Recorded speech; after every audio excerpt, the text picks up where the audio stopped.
দাউদকান্দি তিতাসের সর্বত্র আমরা ঘুরে বেড়েছি এবং যেখানেই গিয়েছি সেখানেই মানুষের উচ্ছ্বাস উদ্দীপনা আমরা দেখেছি। সেই ছোট বড় আবাল বৃদ্ধ বনিতা যুবক যুবতী তরুণ তরুণী এমনকি ছোট্ট শিশুরা দল বেঁধে নেমে গিয়েছে এবং আমাদের এই যখন আমরা রাস্তাটা এটা একটা মিছিলে পরিণত হয়েছে, বিশাল লম্বা মিছিলে পরিণত হয়েছে।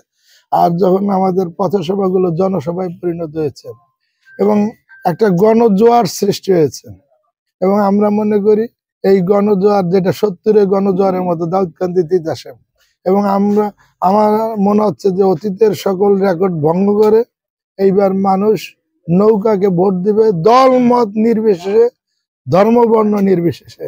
দাউদকান্দি তিতাসের আপমর সকল জনতা। আপনার নির্বাচনে জয়ের ক্ষেত্রে ঈগল মার্কাটা আপনাকে কতটা বাধাগ্রস্ত করতে পারে? আমি এই জায়গায় অনেক প্রার্থী আছেন, আমি কোন প্রার্থীকে ছোট করে দেখি না, যেহেতু আমি নিজ প্রার্থী। আমি সব প্রার্থীকে আমি তাদের যোগ্য বলেই আমি মনে করি। আর সেই ক্ষেত্রে দাউদকান্দি তিতাসবাসী আপামর জনসাধারণ তারাই বিচার করবে যে কে জনপ্রিয়। আর সেই জায়গায় দাঁড়িয়ে আমি এইটুকু নিশ্চয়তা দিতে পারি যে মানুষের যে জোয়ার সৃষ্টি হয়েছে, আমরা শতভাগ আশাবাদী যে আমরা একটা ভোট বিপ্লবের মাধ্যমে বিশাল ব্যবধানের মাধ্যমে আমরা বিজয়ী হব। আপনার সরকার নির্বাচন ইশতেহার ঘোষণা করেছে, আপনি চান যে আপনার দাউদকান্দি উপজেলাবাসীর জন্য আপনি নতুন কোন উদ্যোগ, কি উদ্যোগ প্রথম শুরু করবেন এবং কোনটা আপনি সারা বাংলাদেশের জন্য একটা উদাহরণ সৃষ্টি করতে চান? ধন্যবাদ আপনাকে। আমরা দাউদকান্দি তিতাস আমরা একটা শিক্ষা বান্ধব দাউদকান্দি তিতাস গড়ে তুলতে চাই।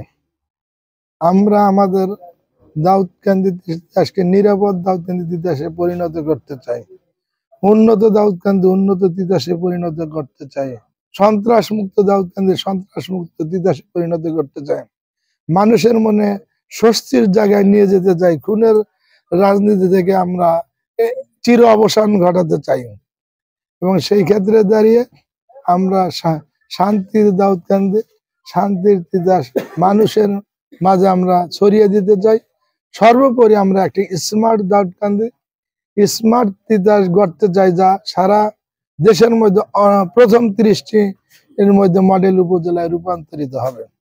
সেটাই আমার আশা, সেটাই আমার কামনা। আপনার নির্বাচনে আজকে এই পর্যন্ত এবং নির্বাচন পর্যন্ত আপনার নেতাকর্মীদের জন্য সর্বশেষ আমার নির্বাচন শুরু না,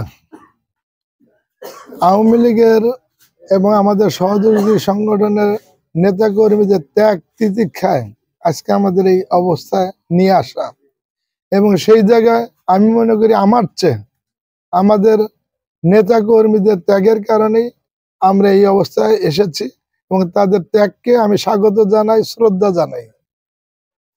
অসংখ্য ধন্যবাদ আমাদেরকে আপনার গুরুত্বপূর্ণ সময় দেওয়ার জন্য।